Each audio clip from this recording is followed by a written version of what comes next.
श्रीमद् भागवत की जो रचना की है वेद व्यास जी महाराज ने। और वेद व्यास जी महाराज जो बद्रीनाथ धाम पर बैठे हैं और विचार कर रहे हैं कि मेरे मन को शांति कैसे मिले,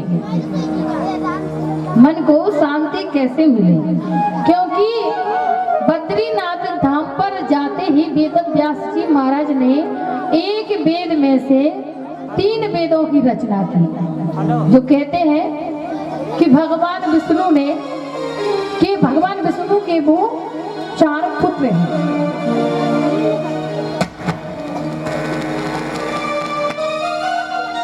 कहते हैं भगवान विष्णु के 4 पुत्र हैं, जिन्होंने इधर वेद व्यास जी महाराज ने एक में से 4 वेदों की रचना की है। और जब उनके मन को शांति नहीं मिली, तो वेद व्यास जी महाराज बड़े बेचैन हुए और विचार किया कि क्या करूं। सबसे पहले वेद में से, जिसे ऋग्वेद कहा, ऋग्वेद में से 3 वेदों की रचना की, यजुर्वेद, सामवेद, अर्थवेद। पर फिर भी शांति नहीं मिली और विचार किया कि कलयुग का इतना अत्याचार होते जा रहा है कि मेरे वेदों की रचना ही कम पड़ गई। और तो और वेद जो पढ़ता है तो उल्टा सीधा पढ़ देता है, और जो उल्टा सीधा नहीं पढ़े तो उसका उल्टा अर्थ निकाल देता है। क्योंकि वेद पढ़ना कठिन बात है। अब वेद व्यास जी महाराज विचार कर रहे हैं कि ऐसा कुछ होना चाहिए जिसे वेद छोड़कर कि जिसका ज्ञान सही से ले सके। वेद व्यास जी महाराज बहुत चिंतित में थे। और भगवान नारायण ने ब्रह्मा जी को उस भागवत कथा को अपने मुख से सुनाया। क्योंकि जो भागवत है, भगवान श्री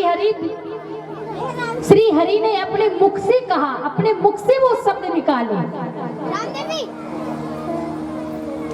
और इधर भगवान हरि ने ब्रह्मा जी को भागवत सुनाई, और ब्रह्मा जी ने अपने पुत्र नारद को सुनाई, और नारद जी ने वेद व्यास जी महाराज को सुनाई।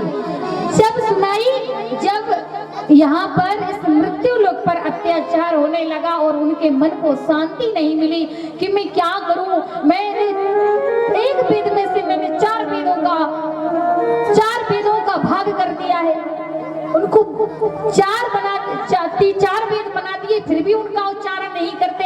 जो पढ़ते हैं उल्टा पढ़ देते हैं, तो ठीक ठाक पढ़ लेते तो उसका अर्थ उल्टा निकाल देते हैं। क्या किया जाए, उसे हर कोई नहीं पढ़ सकता। क्या करना होगा? वेद व्यास जी महाराज रो रहे हैं, बड़े चिंतित हैं। और नारद जी ने कहा, अरे महाराज जी क्या बात है, बड़े उदास हो, क्या बात है, क्या कोई चिंता है? वेद व्यास जी महाराज कहने लगे, नारद जी कोई बात नहीं है, बस ऐसे ही बड़ा चिंतित हूँ। अरे बताइए तो सही, क्या बात है? मैं विचार करता हूँ कि मैंने विचार किया इस धरा पर, इस भूमि पर अत्याचार फैल रहा है, और मैंने धर्म के लिए 3 वेदों की रचना की है। पर वहाँ जो पढ़ता है तो उल्टा पढ़ता है, नहीं तो पढ़ता ही नहीं है। क्या करूं? बहुत चिंतित हूं। अब आप ही बताएं। नारद जी ने कहा, अगर आप मानेंगे तो मैं एक बात बोलूं। वेद व्यास जी महाराज कहने लगे, महाराज मैं अवश्य बात मानूंगा, बताइए तो सही क्या बात है।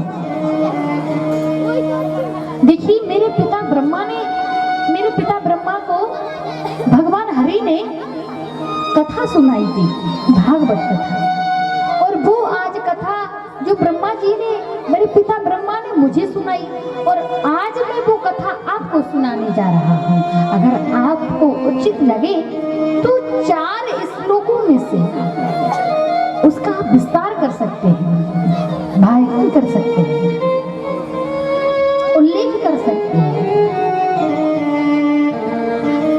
नारद जी ने अपने मुख से वेद व्यास जी महाराज को श्रीमद् भागवत कथा सुनाई और श्रीमद् भागवत कथा जैसे ही सुनाई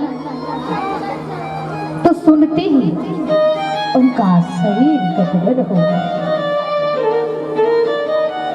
श्रीमद् भागवत का विस्तार भागवत जी का जैसे सुनते ही किया 12 स्कंदों में वेद व्यास जी महाराज ने 12 स्कंद 335 अध्याय उसका विभाजन कर दिया 18,000 श्लोक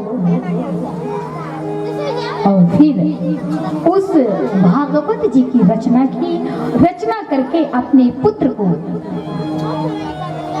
वही भागवत जी का ज्ञान दिया। आइए श्री सुखदेव जी महाराज ने अपने पिता की बात ना मानकर वन में भजन करने को चल दिए और इधर माता सत्यवती के पुत्र वेदव्यास जी और आगे चल के वही सत्यवती का विवाह महाराज शांतनु से। तो चलते हैं महाभारत की कथा की ओर को। एक श्री सुखदेव जी महाराज कहते हैं कि हे राजन, एक बार की बात, जो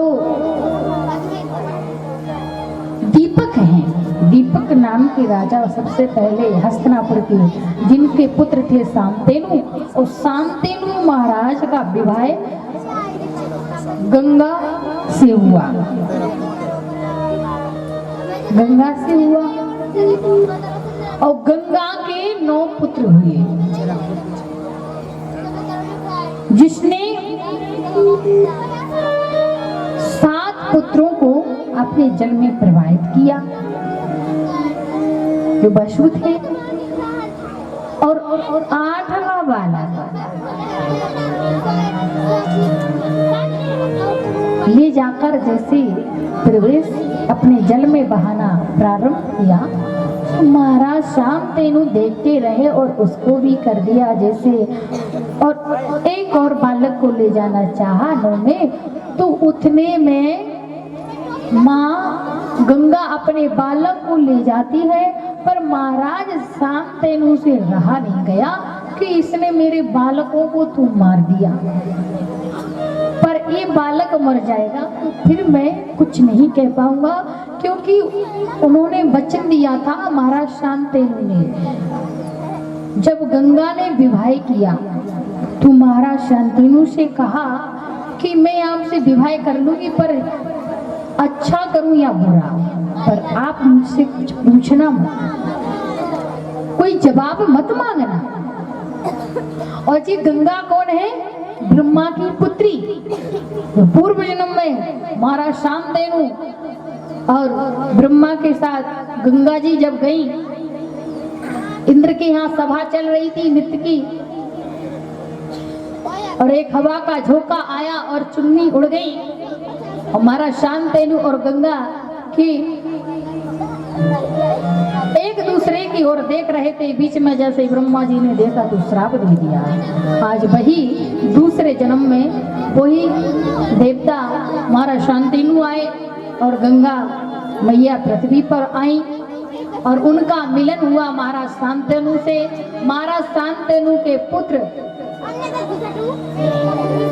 7 प्रवाहित किए, 8वां बालक भीष्म पितामह हुए, उनका नाम था देवव्रत। देवव्रत नाम था।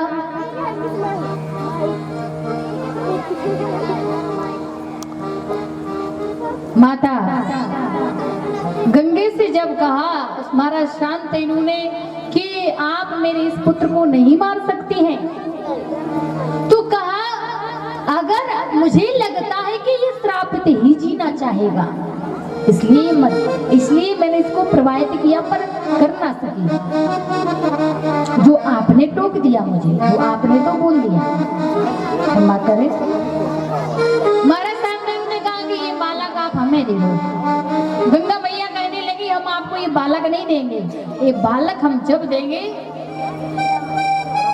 जब 16 वर्ष का हो जाएगा, जब मैं इसको सारी विद्याएं सिखा दूंगी। गंगा मैया ठीक 16 वर्ष बाद आती है और देवव्रत को साथ में लेके, उस बालक को जैसे साथ में लेके आई तो एक बाण से गंगा को बांध दिया। एक बाण से जब गंगा को बांधा तो महाराज शांतनु ने विचार किया कि ये एक बाण से गंगा को बांध दिया, ऐसा है कौन? और अस्त्र शस्त्र लेके चल दिए। और जैसे ही देखा तो गंगा मैया ने कहा, स्वामी कहाँ जा रहे हैं? बोले आपने जल को बांध दिया। कहा ये कोई और नहीं है धनुधारी, फिर कौन है? ये आपका पुत्र है देवव्रत। बहुत खुश हुई।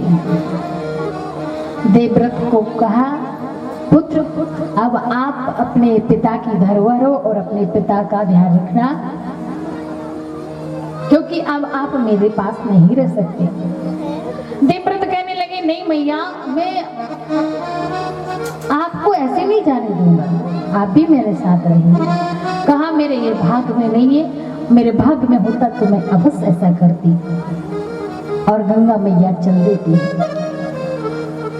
समय बाद महाराज शांतनु ने अपने पुत्र देवव्रत के लिए सारा राज्य दे दिया, उत्तराधिकारी बना दिया। पर राज्य का जो शासन चलाते ही महाराज शांतनु है।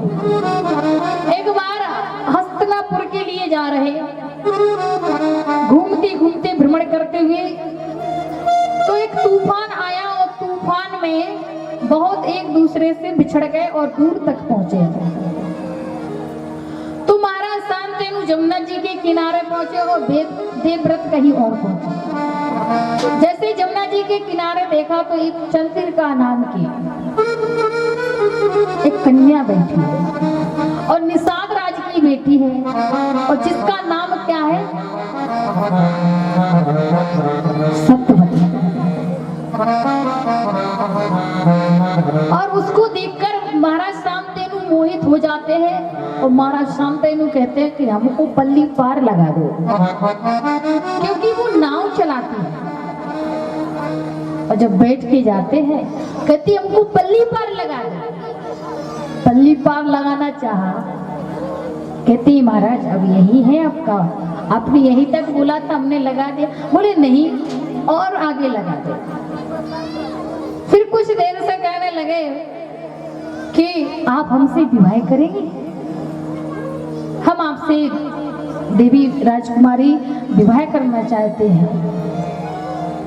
देवी जब सत्यवती ने कहा कि आप हमसे विवाह करना चाहते हैं तो हम तो तैयार हैं, पर आप हमारे पिता से हाथ मांगो हमारा, अगर आपको हमसे विवाह करना है तो। महाराज शांतनु दूसरे दिन निषाद राज से के पास जाते हैं हाथ मांगने को और कहते हैं कि अपनी आपकी मेरा जो सिंहासन है वो अधूरा है, मैं चाहता हूं कि उसको पूरा कर दूं, तो आपकी बेटी का मैं हाथ मांगने आया हूं। और सत्यवती के पिता बहुत चालाक थे। उनकी एक प्रतिज्ञा थी कि जैसे हर माता पिता की प्रतिज्ञा रहती है कि हमारी बेटी आगे पढ़ लिख कर ऑफिसर बने, कहीं डॉक्टर बने, कहीं नेता बने, सभी की इच्छाएं रहती है। इसी प्रकार उनकी भी इच्छा थी कि मेरी बेटी का जो पुत्र होगा वो सबसे पहले राज करेगा। और उनको पता था कि मेरी बेटी एक बहुत बड़े घर में जाकर एक रानी बनेगी, क्योंकि उन्होंने कुंडली जो दिखाई थी, इसलिए निषाद राज को लालच था। आगे चल के जब उन्होंने कहा कि आप महाराज शांतनु हो, बोले हाँ मैं महाराज शांतनु हूँ, आपकी बेटी का हाथ मांगने आया हूँ। कहा मैं अपनी बेटी का हाथ तो दे दूंगा, आपसे विवाह तो कर दूंगा, पर मेरी आपसे एक शर्त है कि जो मेरी बेटी का जो बालक होगा वो सबसे पहले राज करेगा। महाराज शांतनु ने विचार किया कि राज तो पहले ही मैंने अपने पुत्र देवव्रत को दे दिया, तो अब मेरे पास बचा क्या? कुछ भी नहीं। तो कहा कि मैं राज तो नहीं दे पाऊंगा। निषाद राज जी कहने लगे तो हम अपनी बेटी का विवाह भी नहीं कर सकते। अब बहुत चिंतित कि क्या किया जाए, चल दिए, उदास हो गए, काफी समय तक उदास रहे। जो उनका रथी था, जो रथ चलाने वाले थे, देवव्रत को याद हो गया कुछ, ऐसे ही लगा कि ऐसा तो नहीं, मेरे पिता जो बेचैनी में जो चिंतित रहते हैं, जो उदास रहते हैं, उसका कारण क्या है, जाना जाए। उन्होंने रथी से पूछा कि बाबा आप तो बताइए सही, मेरे पिता जाते हैं और मैंने उनसे पूछा भी कि क्या हुआ, तो मेरे पिताजी ने मुझको जवाब दिया कि पुत्र, कुछ ऐसे कार्य होते हैं जो कुछ अपने पुत्रों को नहीं बताए जाते, कुछ ऐसी चिंता होती है जो अपने पुत्रों को नहीं बता सकते, इसलिए मैं आपको नहीं बता सकता। मेरे पिता ने ये कहा, पर आप तो मुझे बता सकते हैं बाबा, बताइए। आप तो रथ चला के मेरे बाबा को, मेरे महाराज पिता को ले जाते हैं, बताइए तो सही क्या बात है। तो उन्होंने कहा आप कहना मत, पर मैं आपसे बोलता चलो। हे देवव्रत, हे राजकुमार, आपके पिता एक समय जमुना जी के किनारे गए और एक कन्या को देखा। जब उस कन्या को देखा तो उनका मन हुआ उससे विवाह करने का, और वो अपने उस कन्या के पिता के पास हाथ मांगने गए तो उनके पिता ने मना कर दिया। अब इसका कारण मुझे नहीं मालूम। विचार किया कि कहाँ गए, बताया, स्थान बताया। निषाद राज के पास स्वयं देवव्रत पहुंचते हैं और वहां जाके जैसे ही कहा कि आपको मेरा प्रणाम, कहा कि आइए, आप तो ऐसे लगते हैं कोई राजकुमार आए हुए हैं राजघराने से, वेशभूषा से तो ऐसे ही लगते हैं। निषाद राज जी ने जैसे ही कहा तो कहने लगे, हाँ मैं शांतनु का पुत्र हूँ, पर मेरी हार्दिक इच्छा है। बताइए क्या इच्छा है? कि मेरी जो माँ है गंगा, तब मैं अपनी माँ के पास रहा, जब मुझे माँ की ममता मिली तब मुझे पिता का प्रेम नहीं मिला, और जब मुझे पिता का प्यार मिला तब मुझे माँ की ममता नहीं मिली। महाराज शांतनु के पुत्र देवव्रत ने बहुत सुंदर बात कही, अपने पिता को बेइज्जत लज्जित नहीं होने देखा, स्वयं अपने पर ले लिया और कहा कि मुझे दोनों का प्रेम, माँ की ममता, पिता का प्रेम, मुझे दोनों साथ चाहिए। इसलिए मेरी इच्छा है कि आपकी बेटी मेरी माँ बन जाए, जो मेरी माँ की जगह खाली है वो पूरी कर दे। इसलिए मैं आपकी बेटी का हाथ मांगता हूँ कि आपकी बेटी मेरे पिता से विवाह करे और आप अपनी बेटी का हाथ मेरे पिता के हाथ में दे। निषाद राज जी कहने लगे, अरे देवव्रत जी, हम तो विवाह करना चाह रहे थे और हमने तो हाँ भर दिया, पर हमने आपके पिता से छोटी सी बात बोली और वही नहीं किया गया तो हमने मना कर दिया। बोले क्या बात बोली? बोले हमने कहा कि हमारी इच्छा है कि हमारी बेटी का जो पहला बालक होगा वो सबसे पहले राज करेगा, और आपके पिता को ये बात बिल्कुल भी उचित नहीं लगी तो हमने मना कर दिया, वही चले गए, हमने तो कुछ कहा नहीं।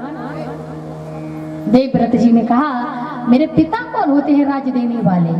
अच्छा आप बताइए, जिसको राज दे चुका हो, जिसको दे दिया जाए, क्या हम उससे खजाना वापस ले लेंगे? क्या राज वापस ले लेंगे? नहीं लेंगे। तो बोले मेरे पिता कौन होते हैं राज देने वाले? अगर तुमको राज चाहिए तो उससे मांगो जिसके पास अभी है, मैं आपको देता हूँ, मेरे पिता ने मुझे सौंपा हो, मैं आपको राज देता हूँ, तो आप मुझसे मांगिए। तो कहने लगे ठीक है, फिर आप ही दे दो। बोले मैं आपको वचन देता हूँ, आप अपनी बेटी का विवाह मेरे पिता से कीजिए, महाराज पिता से विवाह कीजिए, और मैं आपको वचन देता हूँ जो आपकी बेटी का पहला बालक होगा वही राज करेगा। इतना कह के निषाद राज जी ने समझा ऐसा नहीं हो कि आज तो ठीक है बात मान ली, ये तो अपनी बात रखने को दे देंगे, आगे चल के कहीं विवाह हो गया तो कहीं इनके बच्चे छीन ले वापस, तो विश्वास नहीं हुआ। निषाद राज जी ने कहा कि आप मुझे एक वचन और दीजिए, आप कभी जीवन में शादी तो नहीं करेंगे, कभी विवाह तो नहीं करेंगे, क्या मालूम कहीं आपने विवाह कर लिया आपके बच्चे हमारा राज छीन ले कि हमारे पिता से ले लिया था, तो पहले बताइए। निषाद राज जी ने कहा कि आप आजीवन भर शादी तो नहीं करेंगे। देवव्रत ने कहा कि दसों दिशाओं आकाश वायु पाताल जीव जंतुओं में आज इनको साक्षी मानकर मैं प्रतिज्ञा करता हूँ आजीवन भर, मैं भीष्म प्रतिज्ञा करता हूँ कि आजीवन भर मैं कभी विवाह नहीं करूंगा, सन्यासी जीवन जीऊंगा। उसी दिन से उस देवव्रत का नाम भीष्म पितामह पड़ गया। जब भीष्म पितामह, उसी समय से उनका नाम पड़ा, जिसे हम कहते हैं गंगा के पुत्र भीष्म पितामह। पहले नाम उनका देवव्रत था, भीष्म प्रतिज्ञा करने के बाद उनका नाम भीष्म पितामह पड़ा। निषाद राज की बेटी सत्यवती का विवाह महाराज शांतनु से होता है, और महाराज शांतनु से निषाद राज की बेटी का विवाह होते और समय व्यतीत होते हुए और उनके दो बालक हुए जिनका नाम है, सबसे बड़े का नाम है चित्रांगद और दूसरे का नाम है विचित्रवीर। चित्रांगद को यक्षों ने मार दिया, और उधर संत ये भी भाव देते हैं कि अकाल मृत्यु मरा। अब एक बालक था, काशी नरेश की 3 बेटी थी, अंबा, अंबे, अंबालिका। अंबा, अंबे, अंबालिका 3 बेटी थी।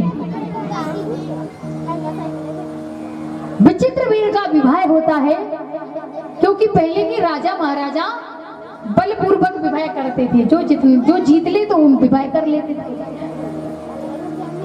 तो विचित्रवीर को नहीं ले गए, लेकिन भीष्म पितामह गए, और भीष्म पितामह अपने पुत्र को ले जाकर बलपूर्वक विवाह करके लाए।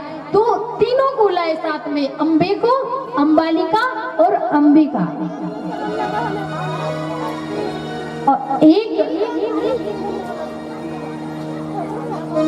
एक राजकुमारी दूसरी राजा को से विवाह करना चाहती थी। भीष्म पितामह से कहा कि आपने ये गलत किया, मैं मानती हूँ कि आप भीष्म पितामह हैं, लेकिन ये आपने गलत किया, क्योंकि मैं विवाह किसी और से करना चाहती हूँ। भीष्म पितामह ने उस कन्या को, उस राजकुमारी को जिससे वो विवाह करना चाहती थी उनके साथ किया, और अंबा और अंबालिका का विवाह अंबे को जाने दिया कि आप जाइए, जिससे विवाह करना चाहती उनके साथ करें। और अंबा और अंबालिका का विवाह होता है विचित्रवीर से, और विचित्र आगे चल के उन्हें कोई भी ऐसी बीमारी थी कि वो अकाल मृत्यु मर गए, और उनको ऐसे रोग ने घेर के रखा था कि वो अकाल मृत्यु हुई, मर गए। बड़ा भाई को यक्षों ने मार दिया, और जिसका विवाह हो गया, और 2 पत्नी है अंबा और अंबालिका, और वो अकाल मृत्यु मर जाते हैं। अब आगे चल के उनके वंश में कोई रहा नहीं, क्योंकि भीष्म पितामह सन्यासी है और वो अपनी बात से कभी मुड़ नहीं सकते। तो अब वो विवाह किससे करेंगे? अब आगे चल के उत्तराधिकारी कैसे हो, क्योंकि उनके जो घर में जो वारिस चाहिए वो कैसे आया। ये सत्यवती माता बहुत चिंतित थी और विचार करें कि मेरे दादा से, मेरे पिता निषाद राज ने गलत किया, मेरे पिता निषाद राज ने गलत किया। अगर मेरे पिता ने आज प्रतिज्ञा ना लगाई होती तो आज भीष्म पितामह का विवाह हो जाता। बहुत चिंतित कहा भीष्म पितामह से कि आप अपने पिता जो आप मेरे पिता ने जो आपको प्रतिज्ञा दी है उस प्रतिज्ञा को तोड़ दो। भीष्म पितामह कहने लगे नहीं नहीं, मैं प्रतिज्ञा को तोड़ने वाला नहीं हूँ। अगर तोड़ दूंगा तो मुझे दुनिया वाले फिर क्या बोलेंगे कि ऐसा भीष्म पितामह है। मैं अपनी प्रतिज्ञा को नहीं तोड़ सकता। अगर आपको उचित लगे तो कुछ भी उपाय देखिए, पर मुझसे दोबारा मत कहिए। सत्यवती माता ने विचार किया कि क्या किया जाए, तो भीष्म पितामह से कहा कि हे भीष्म, जाओ और तुम्हारे एक और भाई हैं जिनका नाम है वेदव्यास जी, अब उनको बुला के लाओ। वेदव्यास जी को बुलाया। वेदव्यास जी को बुलाने के लिए जाते हैं और वेदव्यास जी महाराज से कहा कि आपको सत्यवती माता ने बुलाया है। जैसे ही सत्यवती माता के पास जाते हैं, माता सत्यवती से कहते हैं माँ प्रणाम, बताइए क्या बात है। माता सत्यवती ने कहा कि हे बालक, भीष्म शादी नहीं करना चाहता है और मेरी इच्छा है कि आगे इस हस्तिनापुर का वारिस कौन हो। तो मैं तुमसे इतना कहती हूँ कि आप अंबा और अंबालिका से 2 पुत्रों को जन्म दो।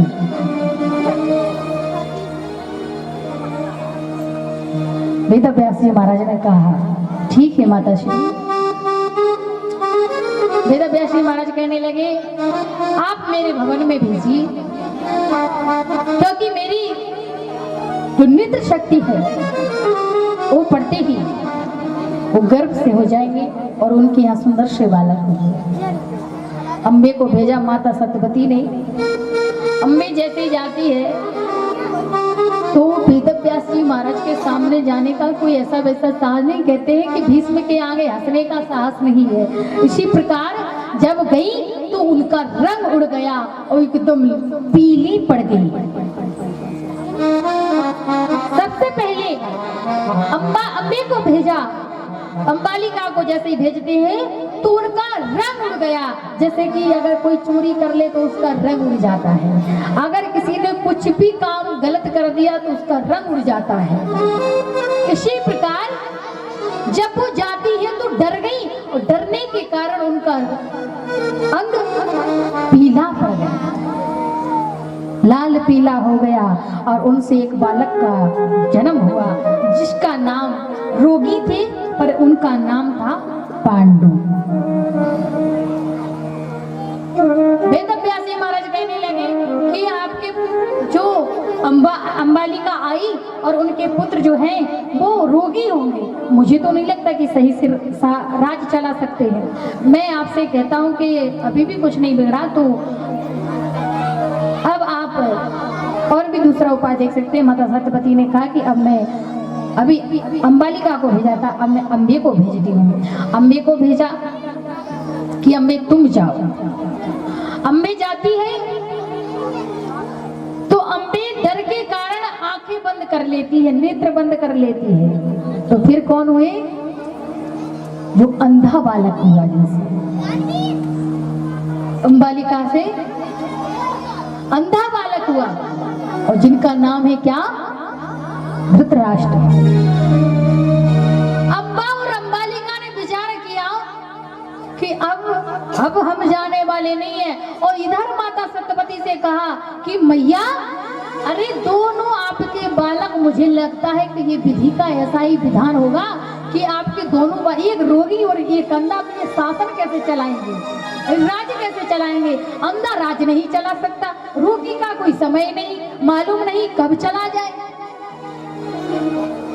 तो माता ने कहा फिर मैं क्या करूं, एक बार और भेजती हूँ। जैसे माता सत्यवती ने कहा तो अम्बे से, और अम्बे डर के कारण जाती है अंबालिका के पास और अंबालिका से कहती है दीदी, हे मैया, हे बहन, अब मैं जाने वाली नहीं, मुझे तो डर लगता है। उसने कहा मैं भी नहीं जाने वाली, मुझे भी बहुत डर लगता है। बोले क्या किया जाए? तो दोनों बहनों ने एक दासी को वस्त्र पहना दिए अपने और भेज दिया कि जाओ। और उस दासी को जैसे ही भेजा तो दासी ना तो डरी, और दासी से जो वेदव्यास जी महाराज के जो पुत्र हुए, जिनका नाम है क्या, विदुर जी, दासी पुत्र विदुर हुए। दासी पुत्र विदुर हुए, तब वेदव्यास जी महाराज कहने लगे कि मैया ये तो राज करेंगे, पर जो राजनीतिक ज्ञान है वो दासी पुत्र को ज्ञान है, विदुर को।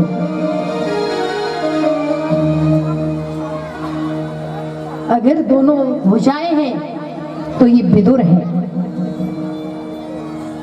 और वेदव्यास जी महाराज चल दिए। अब वेदव्यास जी महाराज की माँ कौन है, सत्यवती। अब ये कहां से प्रारंभ हुआ, क्योंकि वही सत्यवती है जिन्होंने जिनकी पाराशर की छाया से, ऋषि पाराशर की छाया से वेदव्यास जी का जन्म हुआ।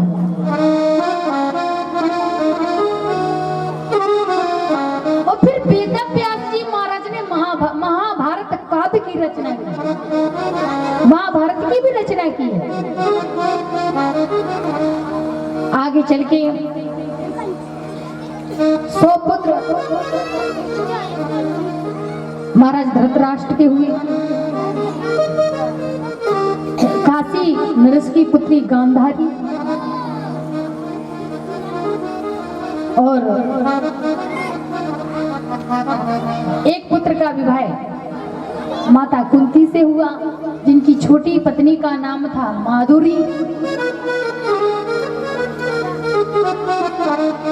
धर्मराज युधिष्ठिर धर्म के अंश, और भीम सेन वायु, और अर्जुन इंद्र, और माधुरी के नकुल और सहदेव हुए। 5 पुत्र हैं। माधुरी अर्धरात्रि थी, महाराज पांडु को श्राप लगी थी एक ऋषि की, और ऋषि के कारण वो अपनी पत्नियों के पास और अपने राज नहीं गए। विचार किया कि हम नहीं जाएंगे, क्योंकि अगर हम गए तो हमें लगता है बहुत बड़ा संकट आ जाएगा। न जाने के कारण आगे चल के अर्धरात्रि में दोनों पत्नी और माता कुंती और माधुरी और महाराज धृतराष्ट्र के जो बड़े पुत्र हैं, जिनका नाम है दुर्योधन, और इधर महाराज पांडु के यहाँ कुछ भी नहीं था उस समय, तो वो बड़े चिंतित रहते थे कि मेरे यहाँ बालक नहीं है। तो उनको दुर्वासा ऋषि के ने कुछ मंत्र दिए थे, क्योंकि दुर्वासा ऋषि जब गए तो दुर्वासा ऋषि की खूब मन लगा के सेवा करी माता कुंती ने जब सेवा करी तो दुर्वासा ऋषि ने 4 मंत्र दिए। तो एक मंत्र तो उन्होंने सूर्य भगवान का मंत्र को जपा, तो उस मंत्र के कारण करण हुए, जो कुंवारी में ही उनको जन्म दिया गया, और राधा ने उनको पाल पोस कर बड़ा किया। इधर बहुत चिंतित है कि हमारे बालक नहीं है, क्या किया जाए। तो माता कुंती ने कहा कि आप चिंता मत कीजिए, मेरे पिता ने मुझे एक बार जब मेरे यहाँ अपने गुरुदेव को बुलाया, मैंने उनकी सेवा की, उन्होंने मुझे मंत्र दिए, तो मैं उन मंत्रों का उच्चारण करूंगी तो अवश्य अपने यहाँ बालक हो जाएंगे। यक्षों के मंत्रों का उच्चारण माधुरी ने किया, 5 बालक हुए। एक समय 5 बालक को ले जाकर के माता कुंती बहुत दूर चली गई, और माता माधुरी वहीं थी। और ऐसे जब महाराज पांडु माता माधुरी पर जब ऐसे मोहित हुए, तो उनको छूते ही अपने प्राणों को त्याग दिया। जिस ऋषि ने जो श्राप दिया था, तो उन ऋषि की पत्नी की इच्छा थी कि मेरे यहाँ एक बालक जन्म ले, और उनकी इच्छा नहीं पूरी ना होने के कारण जब उन्होंने अपने प्राणों को त्याग दिया, तो उस ऋषि ने कहा कि आज जैसे मेरी पत्नी पुत्रों की कामना कामना में अपने प्राणों को त्याग दिए, ऐसे ही मैं तुमको श्राप देता हूं कि जब तुम अपने पुत्रों की कामना करोगे और अपने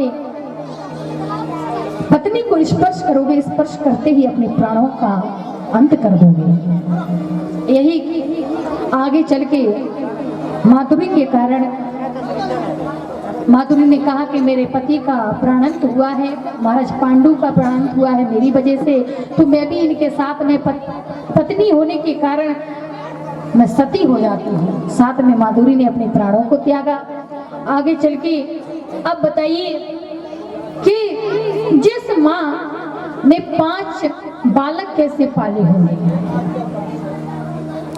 और जिसका कोई भी सहारा नहीं है, बड़ी अकेली है, जिसके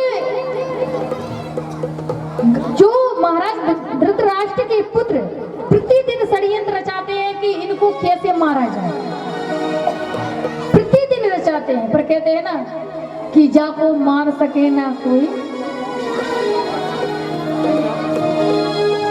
क्योंकि जिसके साथ राम है उसे कोई नहीं मार सकता। और इधर यही हुआ पांडवों का, क्योंकि उनको कोई नहीं मार सका। प्रतिदिन षड्यंत्र रचाते हैं कि हम मारेंगे, कि हमको ऐसे मारेंगे वैसे मारेंगे, लेकिन कुछ भी नहीं कर पाए। आगे चल के जिस माता ने अपने 5 पुत्रों का लालन पालन किया, पिता और माता का प्रेम दिया और अपने पुत्रों को वह संस्कारवान बनाया, और जिसके लिए आगे चल के कुछ नहीं दिया, और महाराज धृतराष्ट्र की इच्छा थी बहुत बचपन से कि जो मेरे बालक होगा वो पहले उत्तराधिकारी होगा, और आज महाराज पांडु के पुत्रों को 5 गांव दे दिए, फिर भी उनको मारने का प्रतिदिन षड्यंत्र रचाते हैं। इसलिए कहते हैं क्या कि मारने वाला है भगवान, बचाने वाला है भगवान, कि बाल न बाका होगा उसका, कि जिसका रक्षक दया निधान, मारने वाला है भगवान, बचाने वाला है भगवान। क्या?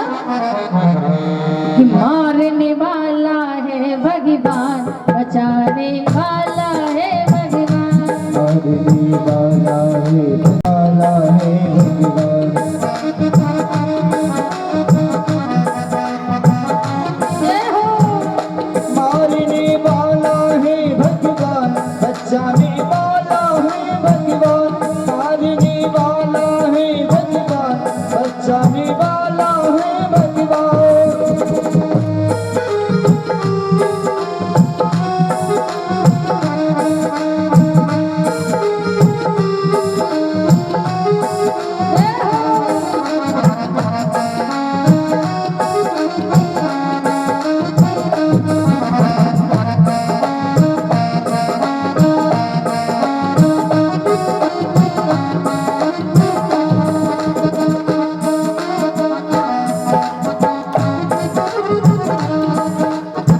मारने वाला है भगवान, बचाने वाला है भगवान, मारने वाला है भगवान, बचाने वाला है भगवान।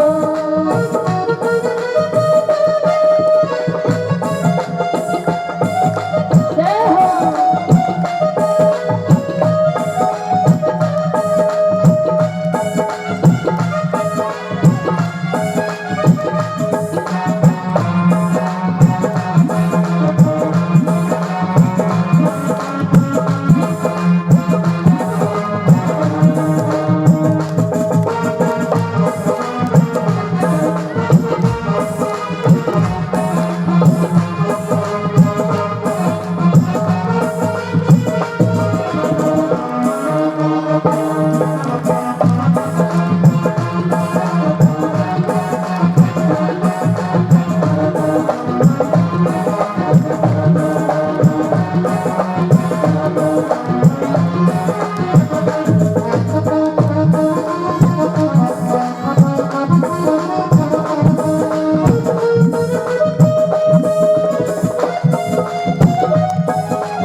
तो ये भी कहते हैं कि किसी ने कुछ बुरा कर दिया, किसी ने अच्छा कर दिया, कोई कर्तव्य कर देता है पर गलत है, क्योंकि जन्म देता भी वही भगवान है और हमें यहाँ से उठाता भी भगवान है, क्योंकि मारता भी वही है और बचाता भी वही है।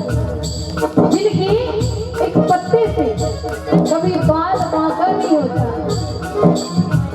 कि मारने वाला है भगवान, बचाने वाला है भगवान।